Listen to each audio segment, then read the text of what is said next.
ಬಂದ್ರಾ? ಏನಪ್ಪ ಬರೋದಕ್ಕೆ ಹೇಳಿದ್ಯಂತೆ? ಏನಣ್ಣ ವಿಷಯ?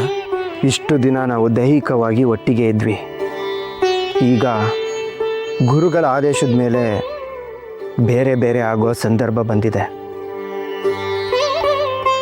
ಹಾಗಂತ ನಮ್ಮ ಸಂಬಂಧ ಯಾವುದೇ ಕಾರಣಕ್ಕೂ ಹಾಳಾಗೋದು ಬೇಡ. ಇದೇನಣ್ಣ ಯಾವುದೋ ಭಾಷಣಕ್ಕೆ ಸಿದ್ಧತೆ ಮಾಡ್ಕೊಂಡು ಹಾಗೆ ಮಾತಾಡ್ತಿದ್ಯಾ?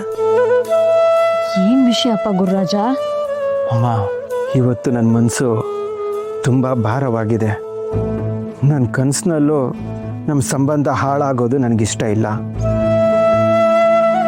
ಅಂಥ ಸಮಸ್ಯೆ ಏನಾಯ್ತು ಬಾವ? ಸಮಸ್ಯೆ ಆಗಬಾರ್ದು ಅಂತಾನೆ ನಾನು ಇರೋದು. ಗುರುಗಳ ಆದೇಶದ ಮೇಲೆ ನಾವು ಬೇರೆ ಬೇರೆ ಇರ್ತೀವಿ ಅಂದಮೇಲೆ ನಮಗಿರೋ ಆಸ್ತಿನ ನನಗೆ ತೋಚ್ದಾಗೆ ಭಾಗ ಮಾಡಿ ಪತ್ರದಲ್ಲಿ ಬರೆದು ಅದನ್ನು ಭಗವಂತನ ಮುಂದೆ ಇಟ್ಟಿದ್ದೀನಿ.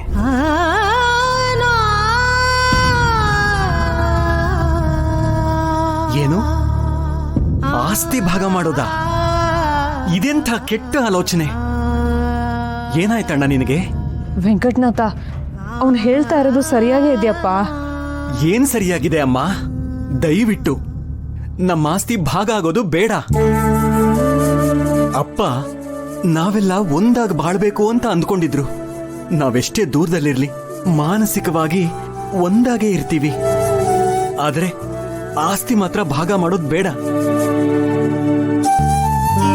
ವೆಂಕಟನಾಥ, ಅಣ್ಣ ತಮ್ಮ ಅಂತ ಹುಟ್ಟಿದ ಮೇಲೆ ಒಂದಲ್ಲ ಒಂದಿನ ದೂರ ಆಗೋದು ಇದ್ದೇ ಇರುತ್ತೆ. ಈಗ ಆಸ್ತಿ ಬೇಡ ಅನ್ಸಿದ್ರು ಮುಂದೆ ಅದರ ಅಗತ್ಯ ಕಾಣುತ್ತೆ.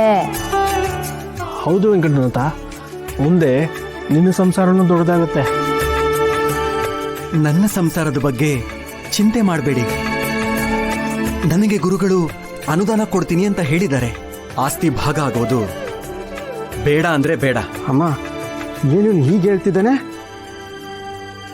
ಗುರುರಾಜ, ನೀನೇನು ಮಾಡಿದ್ಯೋ ಅದನ್ನ ಆಲೋಚನೆ ಮಾಡಿರ್ತೀಯ. ವೆಂಕಟನಾಥ, ಯಾರು ಅನುಭವಿಸೋದು ಬಿಡೋದು ಅದು ಆಮೇಲೆ ವಿಚಾರ. ಆಸ್ತಿ ಭಾಗ ಆಗ್ಬಿಡ್ಲಿ. ಈಗ ನಾನು ತೀರ್ಮಾನ ಮಾಡಿ ಬರೆದಾಗಿದೆ. ಅದನ್ನೆಲ್ಲರೂ ಮುಂದೆನೂ ಓದ್ತೀನಿ.